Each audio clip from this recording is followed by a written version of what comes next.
Alrighty.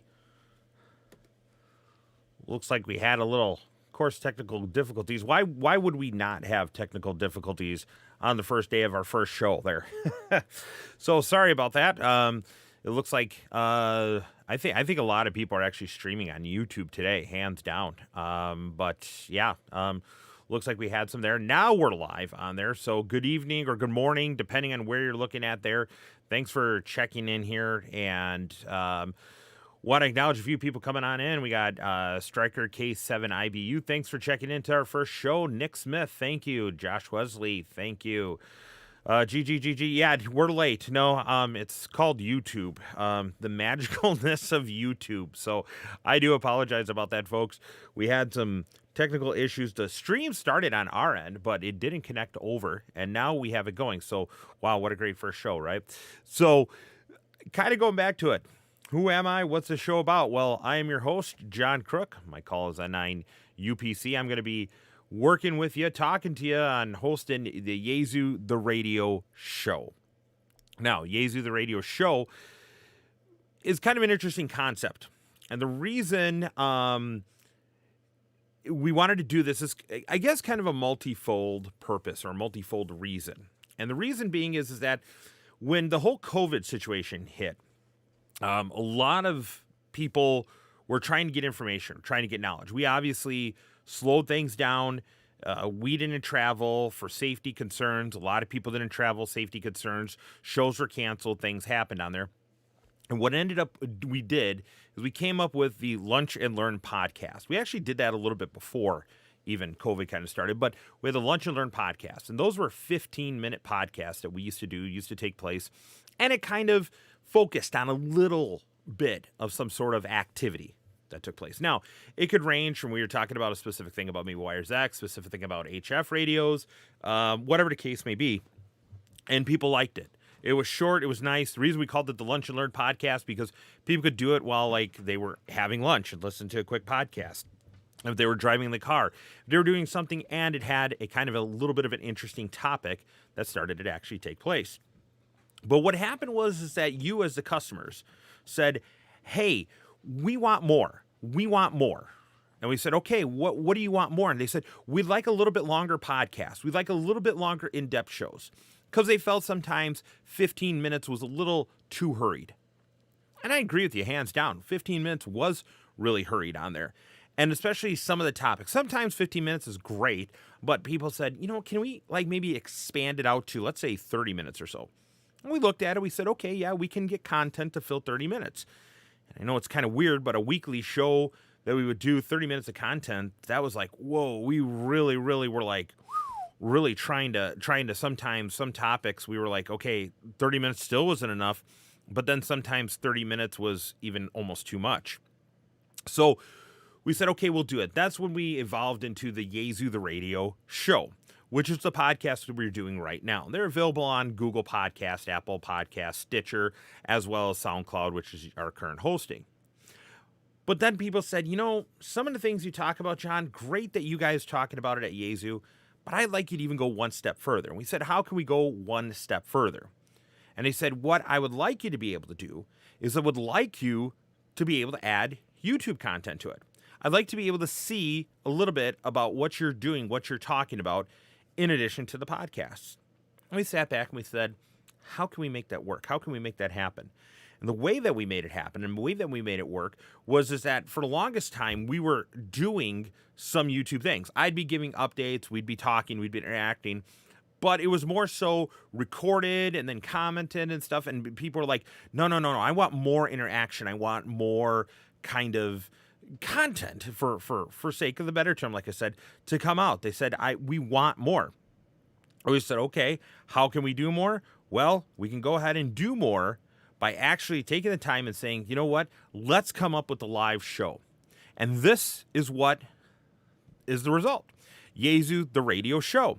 Now we're doing a live show, moving into this ability to have the ability to do streaming, to have to do things that are a lot more needed.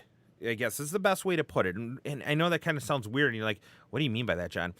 And what I mean by that is there are some times where we're going to have discussions on things that work on the radio or work in a listening format, but in no way, shape, or form does it work without video. You just need video on there. So that's why we said, okay, let's take a look at what we can do. Now, one of the things that we actually are going to be planning on doing for our show here is that we are going to, from time to time, have some guests on. From time to time, being able to answer some of those questions, to do education, to do discussions about things. We will still hold our webinars, which is part of our Yaesu education system, which we call the Yes Network. So that's a little icon right down there, right? And we are from time to time going to talk about Wires X, which is that icon there. And then from time to time, we're also going to go ahead and talk about Yaesu System Fusion, which is that icon there. And then we're going to be able to go ahead and talk about Yaesu The Radio products and services that we do offer. But we wanted to make it more interactive. We wanted to see how we can help you as the customer get more information, how you can have these questions that are answered. What we'll see is sometimes we see people that are calling in or writing in or contacting me or contacting our tech support, which is the same question over and over and over again. And it's like, man, it'd be a way if we could just go and talk to everybody all at once. That would be great. And that's where it is. So if you have questions about our show, if you want to talk about content of our episodes going forward, if you have questions you want to ask us about our show, make sure you email us. Right at the bottom here, there's my email right there, j.kruk@yaesu.com. Once again, j.kruk@yaesu.com. I want you to say, hey, here's what I would like to see on the show. Here's what I would like to have this question asked and stuff. Now, there are going to be times where we're not going to be able to get all the questions. There's just no way possible that we can answer all the questions all at once, okay? There's going to be times where we're going to get somewhat granular on subjects on there because we need to get granular on subjects on there. And that's the name of the game. That's how it's going to go ahead and be. But for our first show, what I thought would be a good idea is to kind of give you a little bit of a tour of what Yaesu is and how Yaesu came to be. And the reason I say that is because a lot of people don't either A, realize the start of where Yaesu came from, or they're not 100% sure on what we do, what we have to offer. There's many, many, many times that I will go ahead and get questions and saying, I didn't know you guys offered that product, or wow, that's pretty cool. I guess I wasn't aware of that. And that's where it's like, this is what we want to do. This is how we want to get that information out there and available to you. So what better way to do that? So I already see some kind of chats in there. So let's go ahead and, recognize our listeners. We already said a few on there. Going ahead and continuing on there. So Tom Grove, W8POF, thank you for going ahead and checking into the show today on there. Once again, we see Gene Fish that's in there too. Gene, thank you for checking in on there. And then if you're in there, if you're in the chat, you're watching it live and stuff like that, don't be afraid to put your name and put your call sign in there to get recognized. And it'd be great to see who's out there watching or listening to us today. So let's talk about Yaesu. Let's talk about the history. I think the history is actually quite interesting on how Yaesu came to be. So we're going to go back in time. And back in time to the 1950s. And if you take a look, our engineer, our person who had the idea, okay, he worked as a TV engineer, believe it or not, and that is the founder of our company, which is Sako Hasegawa, the JA1MP, alrighty? He started Yaesu Munsen in 1956. That's right, 1956. He started what it is Yaesu today. Now, Yaesu, a lot of people ask her where the name came from Yaesu. And one of the things I always go and laugh at and stuff and say is hey, how did you start? Where did you come from? Why did you do what you do? All that kind of stuff. I think it's kind of the interesting kind of thing on there that's, that we're saying, hey, this is where we came from. And it's kind of sort of, I will say, a little bit of a rags to riches story, for sake of a better term. And the reason I like to put it that way is that because it sort of is. This person started out, basically in a building, alrighty? In a building in there, and in a house, and he went along and he says, hey, I want to do this, I want to do this, I want to be able to do this, and that's where it came from. Now, getting back to what I was saying is that the this is, I think I find it really funny, is the name where Yaesu came from. So a lot of people think Yaesu, I've been told Yaesu has like 8 different meanings. I mean, I've had people come up to the show and I'm like, no. It's not that. It doesn't mean that. It doesn't mean that. It basically means the area of Japan, sort of like how you would say like a suburb for the United States, of where it exactly came from. So that's where the name Yaesu actually came from. But what's more important is that even though where the name came from, we honor the founder of the company. And the way we honor the founder of the company is by going ahead and saying we make high quality rigs and we do special rigs and dedications. So that's why, if you notice the call sign JA1MP that I said, if you ever see a model out there that's known as the MP version, guess what? That means it's a very special model. It's very, very, very special to us on there. And we take great pride. Good example is the FTDX 101 MP. The MP on there in honor of Saka Hasegawa, the founder of our company. That's a very special rig. It's high tier.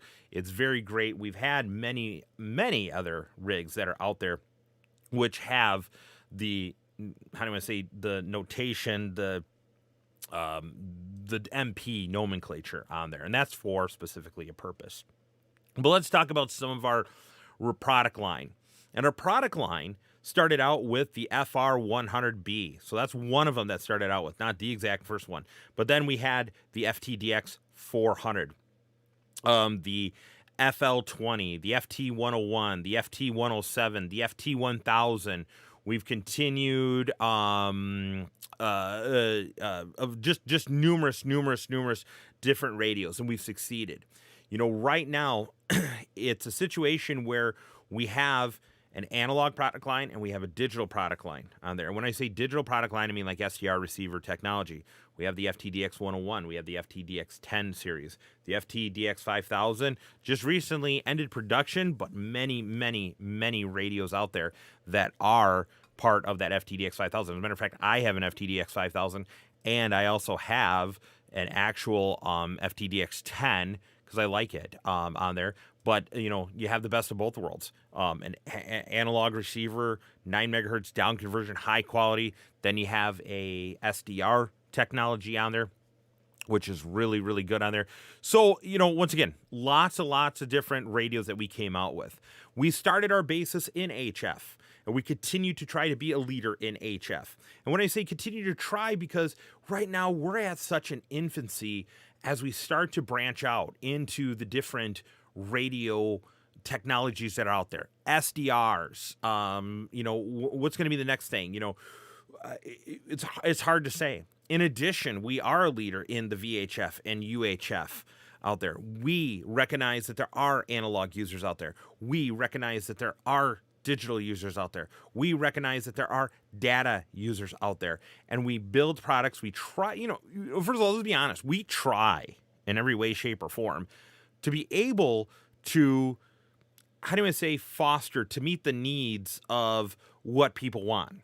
And of course, there's going to be times where people say, I wish the radio did this. Yeah, that's going to happen. That can happen hands down. But what we really work hard on is to make sure that we can get as many features as we can that can kind of cover most of the bases. Now, we know that, the amateur community, and even myself as a ham, I look at radios and I say, you know what? I wanted the radio to have this feature and this feature and this feature. It only has A and B. It doesn't have C, but it might actually have XYZ, which I didn't think of, which I didn't necessarily need. But you know what? I can go ahead and now use A, B, C, and XYZ. And that is a benefit towards me on there. So we try to be able to do that hands down. Our Yaesu System Fusion product line, which a lot of people talk about and like, we have, 2 different mobiles out for it right now. We have the FT5 handheld, we have the FT70 handheld, we have the FTM 300, we have the FTM 400 series out there. We have our complement of the Wires X connectivity on there, which now offers, usage of an HRI 200 or direct mode on there. We do have our DR2X repeater series. As I said, our HF line and product line on there. Many people are finding that the FTDX10 is a high quality performance SDR receiver. And a lot of people are enjoying that because the same size, the same functionality of the FT991, let's say, you have an SDR receiver that has amazing performance capabilities on there. Once again, amazing on there. I know some people read the Sherwood report. Here's a good example, the Sherwood report. Number 1 on the Sherwood report is the FTDX 101 series. Number 3 on the Sherwood report is the FTDX 10 series on there. So once again, a wide versatility of range of radios and capabilities on there. We have our rotator line. So if you're looking for our hey, I want a good rotator, I want everything to match, I want to be able to do that, what can I do? Guess what? That's where you can go and actually see our rotator line. But I could sit here and I could actually tell you all day long about our products and services. Hands down, I could. But I think it's good for you to be able to do the research on your own. So if you want to find out about more products, more of our services, what we have to offer, details, manuals, anything about our radios, head on over to our website, which is yaesu.com. Yes, once again, yaesu.com. And once you get over to that website, you're going to see there that it kind of opens up. It's kind of a really nice website to be able to use on there. Has anything that you could really think of for operations and stuff on there. Mainly, I'm going to tell you this. Go up in an upper left-hand corner, click on products. You have the categories of digital, HF transceivers, receivers, rotators, VHF, UHF handhelds, VHF, UHF mobile transceivers, the Wires X information on there. You can go underneath. It's all classified and categorized kind of together on there. So if you're looking for, hey, I want to see on VHF, UHF mobiles, click on there. It will show you all current VHF, UHF mobiles. Now, a good case example here is we have the FTM 600 now, we have the FTM 300, the FTM 400, the FT 2980, and the FTM 3100. Now, that's a mix of digital and analog. If you need to filter out saying, hey, I want to go ahead and find out what mobiles are digital there, you can then go back under and go under to the digital tab, and there it will go ahead and show you the FTM 300 and the FTM 400 are digital mobiles as an example on there. Lots of different information on there, and I stress to everybody that's where we do the information. That's where we kind of keep updating things on there. We do try to post updates. We do try to post information about our radios and our products that are on there, and that's kind of how we kind of go up and do it there for your information, for your resources. I'm going to tell you one thing about it. When you go to the Yaesu website, when you go to a specific model radio, for an example, if you click on the FT5, you're going to go to that landing page of the radio. When we say landing page, that means the page specifically about that radio. You'll notice there's 3 tabs right underneath the radio's name. And I'm not just talking about the 5 here, just using an example, but more so with all of our radios in general. You'll notice right underneath the name of the radio, but right above the picture of it, you'll see there's a tab that's marked Description, Accessories, and Files.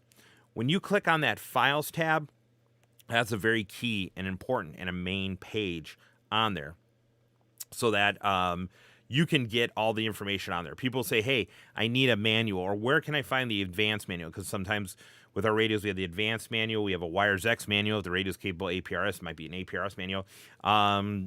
Hey, what example, what examples, what do I need on there? Hey, where can I get, maybe a copy of the brochure? I want firmware updates. I want software and everything. That is all going to be under the Files tab for you on there. So good personal resource on there. One of the things I will say, we'll talk about manuals real quick, is people say, why don't you include printed manuals? Well, for that reason, we have the manuals broken down into a couple different manuals out there. So we have, once again, comes with the basic operation manual on there, but maybe some people aren't in APRS. So if you're not in APRS, why would we include the APRS manual? If you're not in a Wires X, those kind of things like that on there. In addition, it also helps us to be able to easily update the manuals when they come out for firmware updates, for feature updates, that kind of thing like that. So what I mean by that is that we do not release firmware updates on a regular basis. We don't.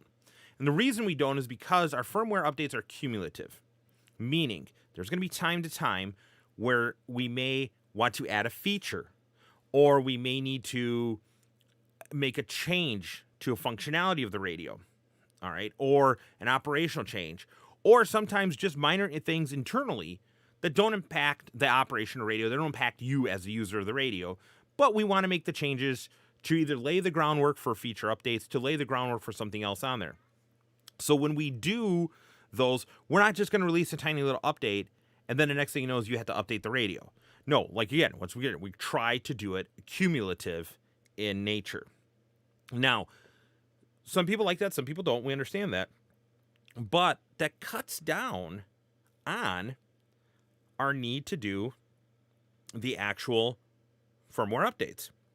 So instead of saying like every November 1st or December 1st, we're going to come out on a firmware update. No. Why? Because if there's nothing there to release or nothing we have to update, why should we do a little thing that is going to upset people? Because some people don't like to do firmware updates. I don't like to do firmware updates myself either. I mean, I work for the company, but I mean, it's just, it takes time. It does. It takes time. And our firmware updates are done a little bit different than other firmware updates. And I'll give you an example in just a moment. But by doing cumulative, updates, we only release an update maybe once a year, if that. Maybe it might be a year and a half. Maybe it might be 2 years. But it's not going to be something constantly that you're doing and taking radio. Let's face it. If we're going to do an update, let's say on when the FT2, FT2, when it was in production, we would do an update. Taking a handheld, doing an update, not a problem. You plug in the cable, right? And you plug it in, do the firmware update, boom, it's done. Let's talk about mobile radios, alrighty? That is a nightmare, right? It's a nightmare. And the reason it's going to be a nightmare is because now we have to take the radio out of the vehicle, or maybe it's being used as your desktop radio. That's nice. But maybe you have to take the radio out, set it on your bench, hook it up to a power supply, download the firmware, plug in the cable, do this and this and this. Now, yes, it does sound like a laborious task, and to a degree it is. But if we did that every year or every 6 months or something like that, I guarantee you, hands down, it would just go ahead and be a nightmare on there for you. So that's why we do cumulative updates. And a good question just popped up in there. I'll go ahead and pin it up there real quick from Terry Graham. Why are the firmware updates not done automatically? And you mean if you're meaning a certain time frame or something like that, the reason that they are not done automatically is really based on the fact, once again, because like I said, it's going to be a cumulative update. If you're getting a new radio, obviously the firmware updates are going to be done automatically for you, depending on when the radio was coming in or radio was shipping. Usually when we have a firmware update that's coming, we try to release that and start putting that into the radios which are going to be shipped. So by the time that those radios are being shipped and arriving in stores, the new firmware update is in those radios. And then people who already have the radios can just do that firmware update. That's kind of how that works up there. And we try to make it easier on there. We do try to make it as easy as possible on there. Now, let's talk about that firmware update. And the firmware update that we're talking about is why, this is a golden question. Why do you have to flip that switch? Alrighty, so if we go ahead and we take a look here, here's the back of the FT2 as an example. This is just an example only, but you got to take that little cover out, and there's a little tiny switch in there that you gotta flip that switch. Why do you have to flip that switch? Well, really, because we want to protect you. We want to make sure that it is safe for your radio. If anybody has ever done firmware updates, like let's say on public safety radios or LMR radios or something like that, you will notice the 111 giant, super big headache that we have with that is you run a great risk of the radio being bricked or the firmware writing getting messed up. The computer fails, the cable accidentally becomes unplugged, the radio battery fails or something like that on there. Next thing you know is, oh my goodness, we're done. We're no good. It's no good anymore because the firmware is corrupt. And if the firmware is corrupt, then sometimes you can't recover it. Then you have to package up that radio and send it back to the manufacturer. With our radios, that's why it's different. That's why we have you flip that switch. Because when we have you flip that switch, when you're actually writing the firmware to it, it's going and protecting. It's like locking out the radio, putting it into a special safety mode. And once you're in that safety mode, you can read it, you can write it, and all those kind of things. And if something happens during that firmware update process, all is not lost. You just go back and start from, yes, you got to start from the beginning again, meaning you got to start the full upload again of the firmware in there, but it doesn't fry the radio. It kind of puts it into that safety zone, lets it get installed, get everything done, and then when you follow the steps and then you take back and drop down the little switch back to normal operating mode, then the firmware update's there. You got to usually do a reboot on there. But let's also talk, while we're talking about firmware updates, we say the term firmware updates, but in our updates, there's actually twofold processes on there. There's the actual firmware update, and in some, there's a main and a sub, and then there's also the DSP update, and even on some of the radios, there's actually a front panel update on there. Hands down, when you go to that file section, going all the way back now, when you go back to yaesu.com, select your radio, go into the files tabs for that radio, and you can see on there where that firmware update is. Guess what?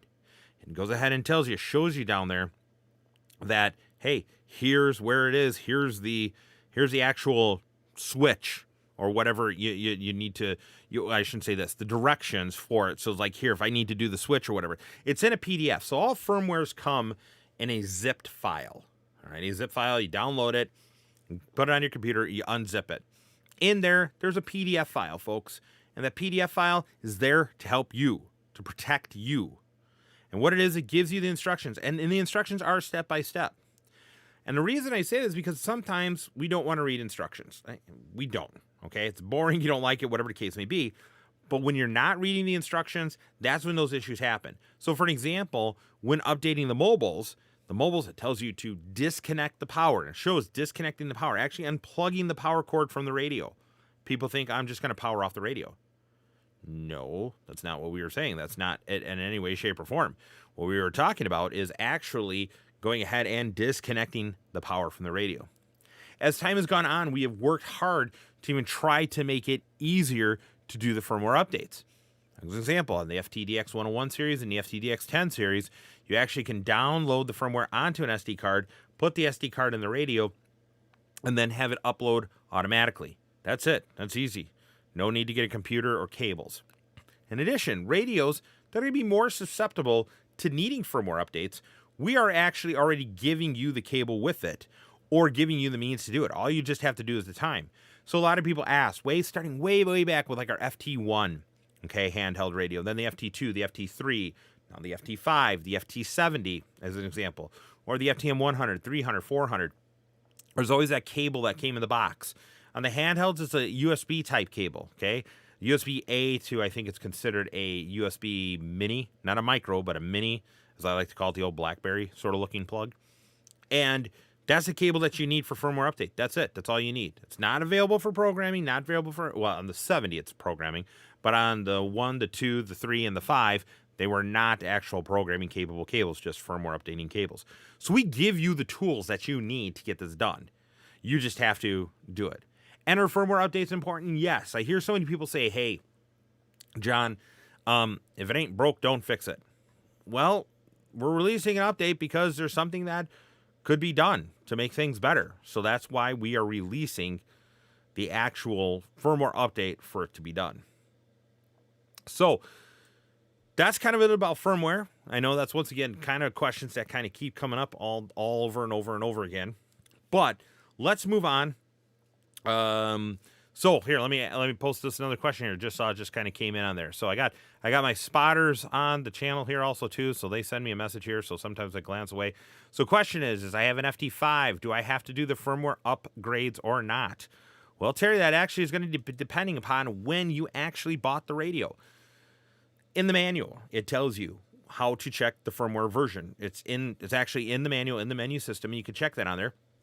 If you want to, you can go over to our Yaesu.com website, go under FT5 web landing page, go under files, and then you can download that file firmware update in that zip file and open it up with the actual PDF. It will tell you also too right in the title of that firmware what it is. So there may be a possibility you do have to update it, depending once again when you bought it. There may be a possibility that you do not have to update it. On there, excuse me. So that's kind of it about the website. That's kind of it a little bit about firmware updates on there. I think a good time here now is to, being our first show, once again, one of the main reasons why we actually started the show is to answer some questions. Lots of times we have questions that come in from Facebook. We have questions that come in via email. We have questions that come in through our voicemail system and stuff. And once again, we try to answer all the questions that we can all the time. But unfortunately, sometimes we can't. And as a matter of fact, our offices are closed today. In celebration of Thanksgiving holiday, we in the U.S., we actually have our offices closed. We'll be back open Monday, 8 a.m. Pacific time till 5 p.m. Pacific time. But today we knew probably a lot of people might be running around and having great deals and great success at our different Yaesu dealers that are out there. Yaesu does not sell direct. That's one of the other things that a lot of people don't realize about it, is we don't sell direct.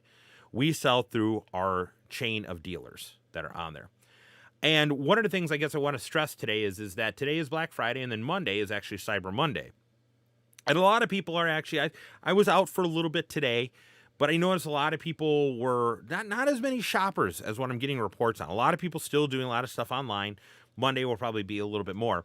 But if you are looking for great Yaesu radios and deals, definitely stop by some of our dealers. So our dealers for North America. Now, mind you, it's the Yaesu USA channel here on YouTube. So we do talk about things related to Yaesu USA or the North America market. We don't really get too much into the UK or the Asia, Japan market or anything on there. So this list is going to be for North America dealers only. In the US, they include Ham Radio Outlet, Gigaparts, DX Engineering, R&L Electronics, Main Trading Company, Associated Radio, KJI Electronics, Advanced Specialties, and Communications City. Also, we have dealers in Canada, and those include Radio World Canada, which is in Toronto and Calgary, as well as NTF Communications. So those are our actual Yaesu USA North America dealers that are out and about, that are out there for you. So just to give you a heads up, because I've had people that have always said, well, who has the best deal? Who has this and this and this? And you know what? It's Christmas time, or it's coming up upon Christmas time, which now, you know what? I will agree. Now is a good time to say Christmas time. I'm a big guy that likes Christmas time or the holidays after Thanksgiving on there. But with that being said, let's go to some of the questions on there that we have. So we, over the past couple of weeks, as we were planning on looking at the show and stuff, we were taking a look at what would be good questions, or some questions that kind of come up on a regular basis. So maybe we see this question, and a couple weeks later we see the same question from a different person, and we see the same question. So there we go. So the first question actually is going to come from Josh, and I saw Josh was in there earlier. So Josh was right. Would you mind explaining in more detail about how AMS works and why it would be beneficial to me? Right now with my FT3, I'm programmed in forced mode FM frequency, and for system fusion repeaters, I'm programmed a forced DN frequency. This is obviously foolish and redundant, so I'd like to take advantage of the AMS if I could avoid duplicating programming. My concern lies in, if listening to a certain repeater or frequency, which mode is the transceiver going to favor and default to? So Josh, really, really good question. That's actually more of a common question than people actually think. And the reason behind that is because fusion was, let's do some history. Okay. Kind of sounds like it's going to be a long answer. It is, but you have to have some education on there. Yaesu System Fusion has always been a technology since its inception, since it actually was conceived in 2010. So yes, fusion was thought of in 2010, but actually didn't come to fruition to the market until about 2013 because of, our company. And at the time there was, we had some Motorola, and, they were doing it and buying out some of our division and stuff, blah, blah, blah, all that fun stuff. Everybody knows that whole history, or you can easily find it online. But fusion was designed to be able to fuse the two technologies together. That's why it's called fusion or referred to as fusion. AMS was an important part about that. So AMS, for those that may not know or those who do know, stands for automatic mode selection. What that does is it basically is the radio saying, if I hear a valid digital signal, I will transmit in digital. If I hear a valid analog signal, I will transmit in or receive in analog. I said transmit, sorry, receive in digital or analog. Now, the reason that is important is because of our actual infrastructure. So our DR2X repeaters, the Wires X nodes and stuff, they have the ability to function in that way, to fuse analog and digital together. You can have a digital user coming into the network, and then what ends up happening, as we have a quick change here, and then what ends up happening is that, guess what? It allows you to change over to analog if you're receiving digital, and allows you to change over to digital if you're receiving analog. But the reason about that is because we couldn't lock someone into digital. Yaesu never wanted to lock someone into digital. There should be no reason why. So with that history and understanding, what really AMS does is you can take a single frequency. You can set it in AMS mode. And then when you're setting in AMS mode, remember to program it sort of like two streets, okay, going down a block, okay? And the way I say this is because one street is going to be analog, one street is going to be digital. So you have to program the one quote-unquote street for digital operation. So you're going to program the frequency. Frequency is going to be whether it's analog or digital, okay? But now the analog side of things, we maybe need to add a CTCSS tone onto it, or a DCS tone, or maybe one of the other signal modes that we have. Then what you're doing is you need to go over to the digital side. Are they using DGID on there, which is sort of like a CTCSS for digital operations? And I need to set that up correctly. Now what's happening is that your radio's sitting back, listening to the frequency, having a good time. And if I'm going to say my left ear is analog, my right ear is digital, what's going to happen is I'm going to sit here, and for sake of a better term and analogy, is that if I'm sitting here and all of a sudden I hear an analog signal, I'm going to take my left ear and go, what'd you say? Oh, that's analog. Okay. Matches the code, matches the CTCSS and everything. Okay, I'll listen to it. Now, sitting back, oh, now it's a digital signal. Hey, what's going on with the digital? I'm listening for the digital signal. So that's what AMS mode gives you for that receive option. Now, are there repeaters that are analog only? Yes. Are there repeaters that are digital only? Yes. Are there repeaters that are AMS mode? Yes. And let's even go one step further. Are there repeaters out there that are fixed, or excuse me, AMS in, I should say, and fixed out? Meaning I can go in digital or I can go in analog to the repeater, but the repeater is going to force it to go FM out. Or I can go in digital, or I can go in analog, and the repeater is going to be forced to go digital out. Yes. Now, how does that come down to play to you? Well, first of all, you as using your radio, you need to determine how that's going to work the best for you. And I mean, okay, is it going to say that, yes, this repeater is a AMS repeater or capable digital and analog? I want to program my radio as being capable of that.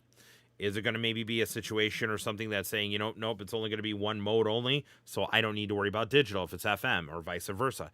Yes, you need to worry about that. Now, here's the nice part. If you're using the FT70, if you're using the FT3, if you're using the FT5, now mind you, the FT3 is no longer production, but the FT5 and the FT70 are still in current production.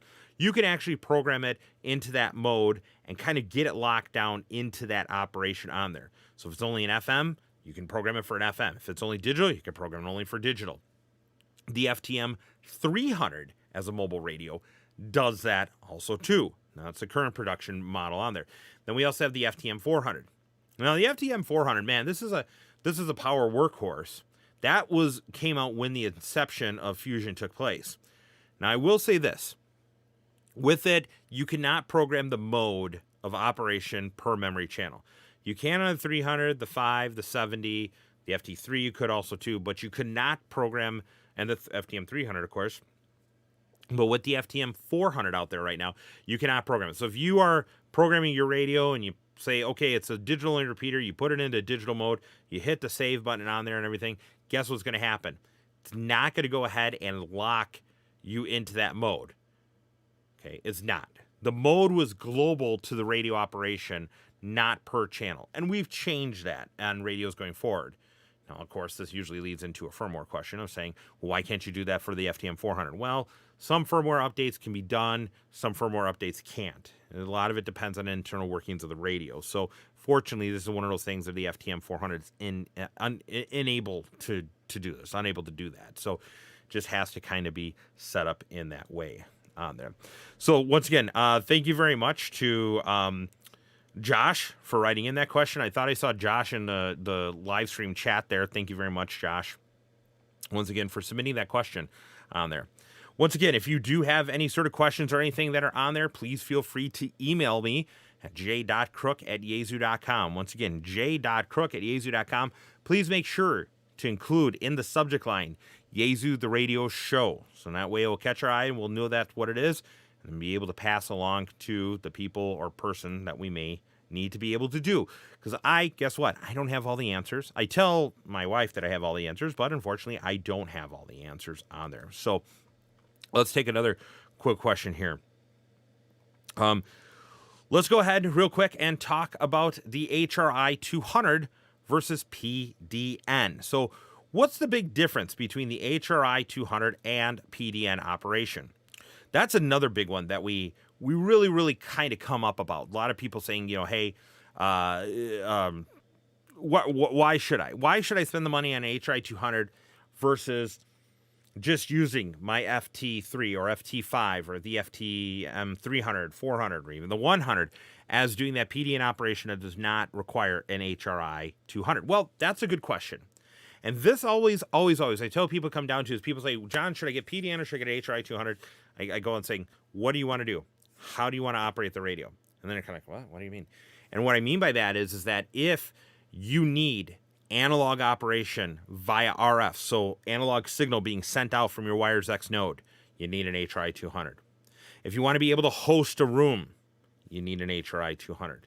If you want to be able to upload pictures, upload text messaging, have audio files that can be uploaded, sort of like a mailbox, sort of like if we want to make, for argument's sake, a BBS, a packet BBS. I know I might be dating myself for some people, but if you want to be able to do those things, then guess what? You are going to need an HRI 200. In addition, with an HRI 200, you need to be able to use a secondary radio. So for an example, if I have an HRI 200 set up here, which I do at my house here, if I want to talk on my HRI 200, I have to take my handheld and talk into the HRI 200. I cannot use the local microphone. I can't do anything, and it has to be always via RF.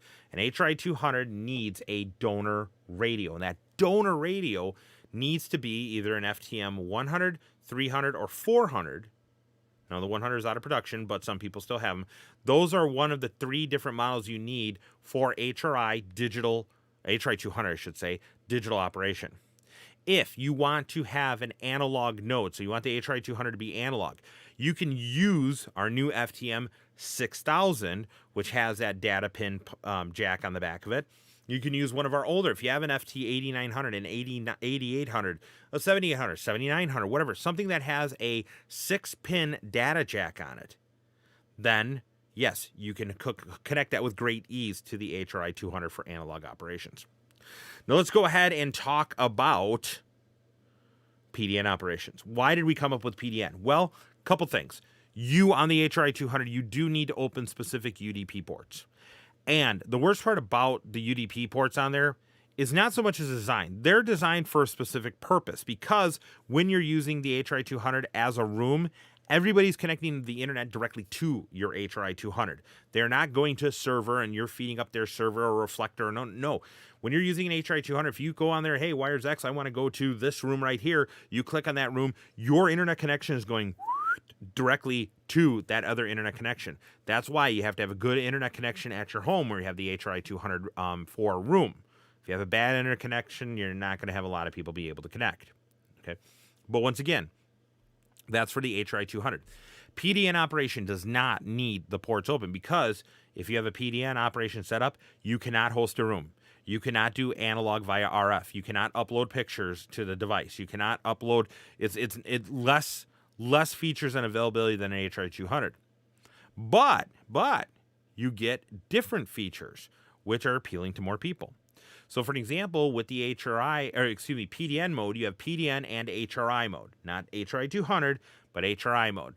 What's the difference? Well, the difference is if you're going from your PDN device into a digital only room or your PDN device into a digital analog room. That's the big difference between the two.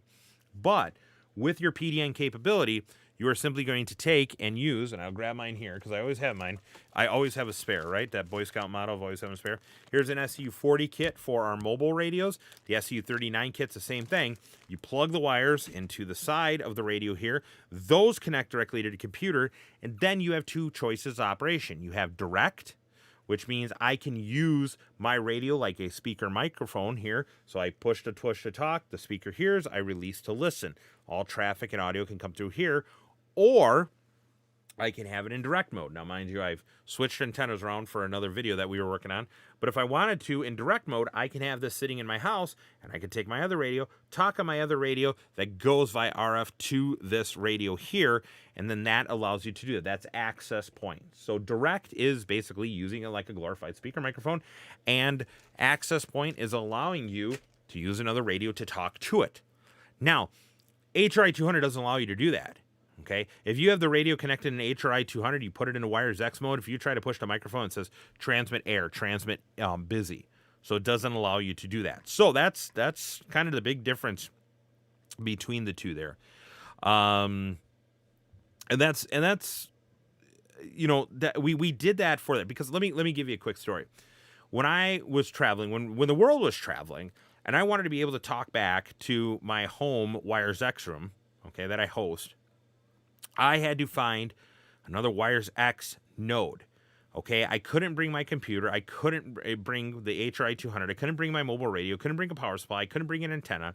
Then once I'm at the hotel, I can't go ahead and call up the front desk and saying, "Hi, this is Mr. Crook in room, blah, blah, blah, blah, blah. Can you go and on your internet, can you open up ports 46100 through 46122? They need to be UDP format."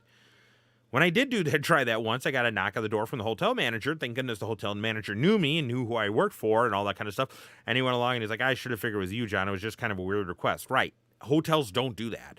Okay. Most general internet connections don't do that. Plus, you also need a global non-NATed IP address. PDN operation, HRI operation of PDN, do not need that at all. They don't. What they just basically need is they basically need an internet connection. You can even use your cell phone device. Like my cell phone here, I could use my own cell phone device to do that. As a matter of fact, when we were beta testing the PDN, I got to know the airport police and security very well because I got to the gate early for my flight, sat down, wanted to test it, took my computer out, hooked the cables from my computer to my radio, and here I am holding my radio, holding cables connected to my computer, and then I'm using the airport's Wi-Fi, and I'm talking on there. So big guy like me, using the radio, talking and everything like that, guess what? You are going to quickly meet airport police and airport security and to go ahead and be like, "Hey, what are you doing?" Because it does look suspicious. Even by my definition, it looks suspicious. But guess what? The testing was great because A, it worked out, and I was able to use the airport's Wi-Fi. The airport Wi-Fi, the LAX of all places, right? I was able to use that Wi-Fi. In addition, I got to meet some cool and interesting people that we chatted about. That one of them happened to actually be an amateur radio operator, and the other knew some hams on there. So they're like, "Oh, cool," because I was wearing my Yaesu shirt. I'm like, "Do you actually work for Yaesu?" And I was like, "Yeah, I do." So it was an interesting event, turned out. But point of the matter is we made it so you can work anywhere. You can go to your local cafe and talk on Wires X. That's the big difference. That's the big advantage of PDN over the HRI 200. Go ahead and check in some other questions here. I think I got time for one more question on our first show here, and then we'll also get some more information out to you. We'll repost the email address if you do have anything on there. Also, too, is, drop a comment. How do you like the show? Do you have ideas? That's our biggest thing on there. We want to do these shows for you that are on there.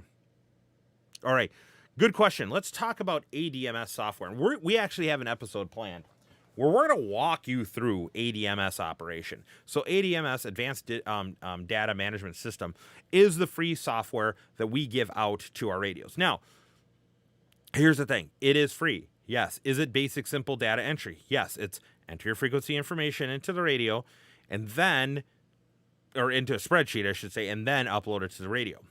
Now, I always have people that go ahead and saying, is I have a problem with the software.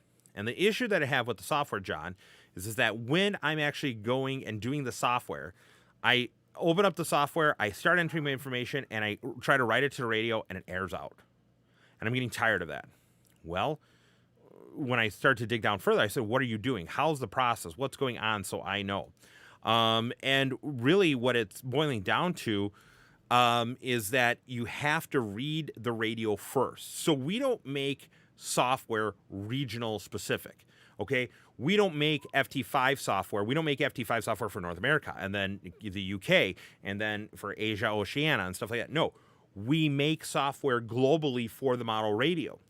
So what you have to do, first of all, is that if you're using, an example, the FT5, I will say, if you're using it for the FT5, you need to read the radio first with the ADMS software.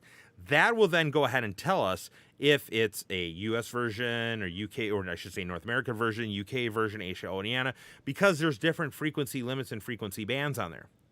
Once you've read that radio, then you can open it up in the ADMS software, enter the information on the ADMS software, and then upload it back to the radio if the information is wrong. So for example, let's say, hey, you download the software and you want to, if you want to put in, let's say a business frequency or a public safety frequency, something that the radio is not type accepted to do, alrighty? Then what you can do in that case is you can say, okay, the radio is going to bonk it. She's going to say, nope, can't do it, out of transmit range.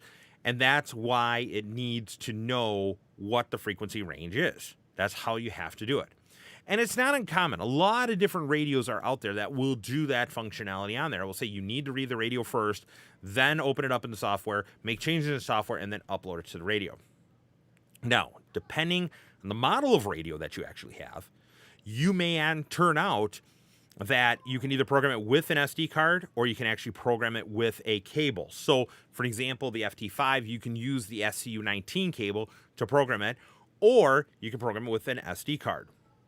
You'll find out that there are certain different ways that makes it a heck of a lot easier to be able to program. So for me, I like an SD card because I can pull the SD card out of the radio, pop, right in the menu system, right to SD card.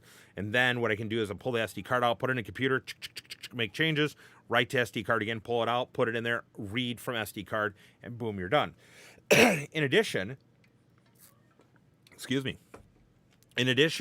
the SD card functionality allows it because all you have to do is just deal with the memory channels. You don't have to worry about settings on there. Now, there are other radios that we do have. For example, the FT4, the FT65. You can buy a programming cable. The software, once again, is free. The FTM 6000, the software is available out there. So there are different things out there. Sometimes they don't have the SD card. And then when they don't have the SD card, then you're going to have to use the cable of some sort. But the upload is not that hard. The download is not that difficult. I program and change my radios every sometimes 6 months, or when I definitely need to see a change or something important. But it allows me to say, okay, hey, you can keep the file on your computer. So once you read the radio and you open it on your computer to make changes, save it. And as long as that is the same file you're going to be using for that same radio. So if I have my FT5, I read it out of there, make the changes, save it to my computer. As long as it's the same FT5 that I have, which most people usually have one or two radios, or the same type of model radio on there, then I could just make the changes, and then I don't have to read the radio again. I can just say, okay, I already read it once, make the changes, take the card, put it in there, upload to the card, then put it, and then upload it to the radio. So I think that's a pretty good question. Like I said, that comes up a lot with our ADMS software. Some people and the other people complain is like, there's not a lot of features and stuff to it. No, it's free software, folks. It's free software that we offer for ease of operation. And that's really what it is. There are other software manufacturers out there. We don't test with third-party devices because we don't have time. If we were to take and try to test with all the third-party devices and software and you name it, what's made out there, everything from logging software on HF radios to programming software on radios to cat control stuff. We could probably dedicate a 7-person team to it and have them work literally 365 days, a whole year straight, Sunday through Saturday, 8 a.m. to 5 p.m. And I think we might be able to go and reach some sort of, headway. But everybody makes something for our radios, which is kind of neat. I think that kind of shows great support of our radios and products. Is that people make that aftermarket stuff for the consumer that maybe we don't think of, that maybe we are not aware of, that you would like as a customer on there. And by doing that, those manufacturers take the time to do that. They usually, most manufacturers will also buy the radios and test it out on there. For example, when our DR2X repeater controller came out, we had repeater controller manufacturers that contacted us saying, we want to buy a repeater, we want to test it out with our equipment to make sure it works in this and this and this. Now, sometimes when the manufacturer themselves, so once again, repeater controllers are a good example, maybe something else, if they come up with a good idea or good suggestion and they send it to us, there's times that they will go ahead and they'll say, hey, we suggest doing this idea, and then we talk to them and see if it is a feasible thing to do or a possibility on there. So yes, we do listen to the manufacturers that make some aftermarket stuff. We can't necessarily do it for all manufacturers because sometimes it's just not possible, but if we can try to, we do try to on there. Good example also too is, amplifiers. There's so many different HF amplifiers on there and so many different like little variances and nuances between each additional amplifier on there that make it sometimes difficult for us to design a product. That's why sometimes people will get mad at us and they'll say, well, I want to know how to interface this HF radio or your HF radio model, blah, blah, blah, with HF amplifier, blah, blah, blah. Or I want to do a certain tuner or something. And sometimes we have to turn and saying, well, you'll have to call the manufacturer on there. Well, shouldn't you guys know? Well, no, we don't make that product. It's someone else's product that we make. So that kind of takes up most of our time here. We've been talking here for almost a good hour or so. I want to say thank you for everyone that tuned into the show today. Once again, if you have any sort of ideas, questions, or comments for the show, please feel free to contact us. And if you want to do it, go ahead and send us an email at j.crook@yaesu.com. Once again, j.crook@yaesu.com. We want to stress, though, this is for the show. If you have any sort of feature requests or stuff, don't email me. Don't email me, folks. And the reason I don't want you to email me is because email it through our contact us at the yaesu.com website. There's a contact us. You'll see there's general questions on there. You can do that. Email us your suggestions, your ideas. If you have it, please include your contact information on there. All right. We have had people that have sent us suggestions or comments, and it's really good, but they'll put the name in John Doe, and it's okay, that was actually a good idea, but you just put John Doe and you don't put any contact information in there. We don't know if it's serious or you're trying to goof on us or what the exact ability might be on there. So just kind of think a little bit about it on there. We're going to schedule out our next couple of shows on there.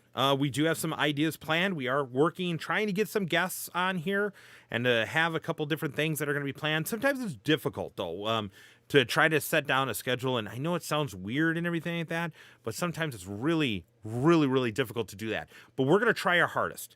So here's what I would suggest you doing. Hit the subscribe button if you're on our Yaesu USA YouTube channel here. When you hit that subscribe button, when we post and make the announcement of an upcoming show, you'll get a notification on there. And then you can check back on there. We will do the show live. There may be time to time where we may have a special show or we may have a special guest where we will have to record it. We do apologize out there. But we'll try to get it on there. See one of the questions in the comments, show schedule. Like I said, we're working that out. We're really trying to work it out. We don't know if it's going to be a daytime show. We don't know if it's going to be more of a nighttime show. There's a couple dynamics we have to work out. Some of the people we're looking at for guests coming up here, they're trying to weed through their schedule, of course, because, it's the day after Thanksgiving is what's going to happen. We're going to December. It's going to be holiday season. It's even going to be even busier for certain things. So we're going to work on it. We're going to make improvements. But once again, don't let that stop you from going ahead and sending a comment, question you want maybe answered on the air here, or just a general idea for a show. Don't let that stop you. We're going to do that. So hit subscribe. We'll do it. Also, check out our social media pages. We'll try to go ahead and make sure that the show schedule is posted there. So, from myself, John Crook, N9UPC, National Sales Manager, Yaesu System Fusion Specialist, and the rest of us at Yaesu USA, thank you for tuning in to our first show today. 73s, take care, and until then, stay safe.